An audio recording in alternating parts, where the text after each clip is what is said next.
this is about the most indebted period in the history of the world. I never thought I would see so much debt so quickly as we have seen in the last few months. So what we're really talking about is government debt, because no one expects governments to go bankrupt, although we all know that occasionally they do default. We've seen many cases of that, but certainly not the United States or the UK or Spain or France. No one expects any of those countries to default anytime soon. But the way I think about debt is I use the debt to GDP ratio, because debt is not automatically a problem. It may be a problem or it may not be a problem. It all depends on how much income or output you have to service the debt. So just to give a simple example, let's say you have a credit card and you have a $50,000 balance on your credit card. You owe the bank $50,000. Is that a problem? Well, if you make $20,000, it's a big problem. You're probably going to go bankrupt. But if you make $200,000, you could probably, write a check and pay it off. So the answer as to whether the debt is a problem or not can only be thought about in relation to your income. And so I use the debt to GDP ratio. I say, how much debt does a country have? How much debt is outstanding? And how big is their GDP? And when you use that ratio, if you're at, say, 30% or even 40%, that's a comfortable ratio. Yes, you have some debt, but you also have, say, a strong economy and your ability to service the debt by collecting taxes or other sources of revenue is very reasonable, and that debt level is sustainable. But when you get up to 60% happens to be the level under the Maastricht Treaty, where the members of the European Union are not supposed to have debt in excess of 60% of their GDP. Now, many of them do. I'm not saying this is a hard and fast rule, but that's where Angela Merkel gets a little bit upset when you're above 60%. And Spain and France and some other, Italy certainly are above that threshold. But there's another threshold that's important, which is 90%. And 90% comes out of the research of Ken Rogoff and Carmen Reinhart. And what they've shown in developing markets, developed markets throughout the 20th century, recently, in the distant past, no matter where they look, once a country gets above 90% debt to GDP, a couple things happen. Number one, debt is no longer productive. The idea of borrowing is I'll borrow $1. I'm going to do something with that money. Huh? Yeah, I'll borrow the $1, I'll spend the $1, but I'll get $1.20 of GDP because, I'll spend it on something, but then the recipient, he'll spend it, and then someone else will spend it. And by what's called velocity, or the turnover of money, you'll actually get more than you borrow. That's Keynesian economics, very simplified version of it. But what Rogoff and Reinhart have shown is once you get past 90%, that's no longer true. You borrow $1 and you spend $1, but you might only get 90 cents or 80 cents of GDP. In other words, you reach a point where you cannot borrow your way out of debt. You cannot borrow your way to get enough productivity to get out of debt. And then you're sort of in a doom loop or a death spiral. Well, I mentioned 30% is comfortable, 60% is a problem in Europe, 90% is this critical threshold. The United States today is at 106%. But we are very rapidly moving to 120%. When you take the additional $5 trillion of new deficit spending that the Congress has approved and put that on top, and bear in mind, the GDP has gone down, right? So your denominator is shrinking, your numerator is going up, which means the fraction is going up, and now the debt is well in excess of 100%. It's actually coming into 120%. So all of a sudden, the United States starts to look like Italy, or for that matter, Lebanon or Japan, which is the highest of all. Now, the modern monetary theorists, MMT, modern monetary theory, whom I completely disagree with. I know a lot of them. I know Stephanie Kelton. She's a big brain. She's one of the thought leaders. She has a new book coming out. They say, so what? They say it doesn't matter. That you can take your debt to GDP ratio to not only 100%, but 200%, or in theory, even 300%. It just doesn't matter for two reasons. Number one, you can always print the money to pay off the debt. By the way, everything I'm talking about does not apply if you're borrowing in a different currency. If you're Argentina and you print pesos, but you're borrowing in dollars, that's a problem because you can't print dollars. But of course, the United States can print dollars. The ECB can print euros. Bank of Japan can print yen. And if that's the currency of your debt, just print up the money. What's the problem? And they have other solutions. If inflation starts to take off, just raise taxes. I'm not so sure about that. You've borrowed yourself into oblivion. You get inflation, and you think you can tax your way out of it. That doesn't sound like a very good way to go. But the bottom line is that all the countries, starting with the United States, but all the major developed countries, are now in these sky high and rising debt to GDP ratios. Now the question is, what's going to happen next? Interest rates are extremely low. The central banks have made them low. So the debt service is not that great. The debt is huge, but if you're only paying, a fraction of 1%, it's not as if you're incurring a lot of interest expense, which of course adds to the deficit. So that's the first thing. We don't have inflation. People who say that, the money printing that the central banks are doing to buy the debt, which they are, is inflationary. That's not true. That's a kind of gross misunderstanding, comes out of Milton Friedman, et cetera. It's not true.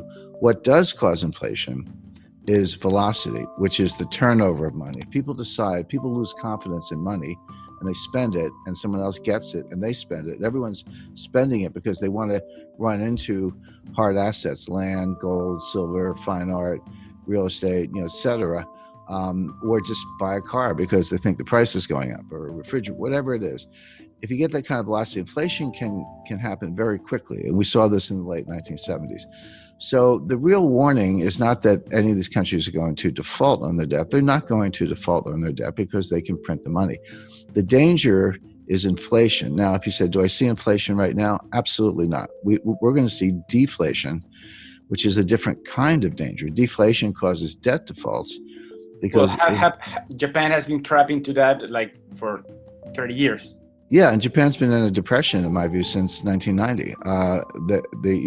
My view, the U.S. has been in a depression since 2007. We're in our second lost decade. Japan's entering their fourth lost decade. But it's as if all the countries in the world are getting more and more like Japan. I had a meeting with Sakakibara-san. He was very famous in the 1980s. He was known as Mr. Yen. He was an assistant finance minister in Japan, but he was called Mr. Yen. But very smart guy, very nice guy. And I confronted him on this. I said, Sakakibara-san, your debt keeps going up and your debt to GDP ratio is sky high and your GDP is kind of flat. And he said, yes, but you're missing one thing. He said, our population is going down, which is true. So on an overall basis, they're flat, but on a per capita basis, their GDP is actually outperforming. So I said, so the logic of that is someday there'll be one person left in Japan and she will own the entire country and be the richest person in the world. Well, it's very bad for Argentina, and here's why.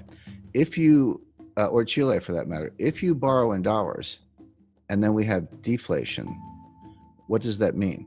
It means the value of cash is going up, but it also means the value of the debt is going up.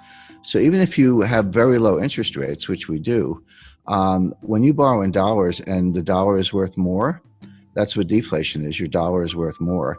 That means your debt is also worth more, meaning you owe more debt in real terms. The nominal debt's the same. So if you borrow 100 million, you owe 100 million. That doesn't change. But if you have deflation, so that the 100 million is actually more valuable. See, this hasn't happened since the 1930s. People don't understand. No one alive has really lived through a strong deflationary period. A lot of us have experience with inflation. We had it in the United States in the late 70s, and you're right, Argentina has had it on multiple occasions, and we can name other countries. People have a sense of what to do in inflation, but no one alive has experienced serious deflation since the 1930s. And if you did, you're 95 years old today. So people don't really understand it. But one of the things it does, it makes the real value of debt go up. So in real terms, you owe more money. So if you were in trouble to begin with and you borrowed money to get out of trouble, but the value of the debt goes up, now you owe more money. Now where do you stand? It may not show up in interest payments, but every dollar becomes more and more difficult to get. The dollar's worth more. So what it means is that you see a strong dollar. Now, your local currency could be weaker against the dollar. That's true. That could help exports. It could help tourism. So, there's no tourism right now. There's Yeah, not going to be more tourism. well, you make a good point. There is no tourism today. I'm on a mountain, and you're in a home or studio or someplace. So right, there's no tourism going on today. But assuming it comes back next year, if you have a really strong dollar, in theory, an American could, or European for that matter, could look at Argentina. I've been to Argentina many times. It's one of the most beautiful countries in the world, and nice people, great restaurants. So, but it could look kind of like a bargain to somebody with a very strong currency. Sure. But that's not really Argentina's problem. Argentina needs more high-tech industry, more high-value-added industry. It needs to break out of what's called the middle income trap, where you get to a certain point, but you can't get past that point because you can't just do it with assembly style manufacturing jobs. You need high value added jobs. You need technology is what you need. And all the developed economies are facing the same issue. That applies to all of Latin America, Chile, Mexico, Colombia. Correct, but it applies to most of Asia as well. This is China's problem. China's not going to continue the kind of growth we've seen over the last 20 years because they've used up that.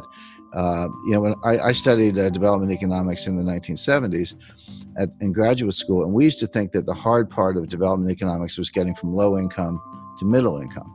And then we say if you get to middle income, it's a straight path to high income. Turns out that's not true. Getting from low income to middle income is actually pretty straightforward. You have to get rid of corruption and you need to ease up on regulation. But you can, if you have foreign direct investment and people come from the country to the cities and you do, kind of simple manufacturing, et cetera, you can get a really good export machine going and earn hard currency reserves. So that part's easy. The hard part is getting from middle income to high income, because it turns out you can't just do more of the same. You actually need more high value added. You need technology today, and that's what I would advise every country to be working on, including Argentina, where the Argentina has a very very highly educated workforce. I mean, Argentina would be a good case to why don't we make iPhones in Argentina instead of China, and we're going to bust up. The United States is going to bust up the supply chain to China. We're going to shut over time. Won't happen overnight, but we're going to pull those factories out or shut them down and move them elsewhere. So the question is, if I were advising any developing economy, I would say, how can I become a supplier to the United States? If they're going to get rid of China, which we are for a lot of reasons, I'd want to be in the list. And we're actually looking at Jordan as a country that could make cell phones. India is a big case because they have cheap labor. Argentina, I think, is a better candidate because they have a more highly educated workforce.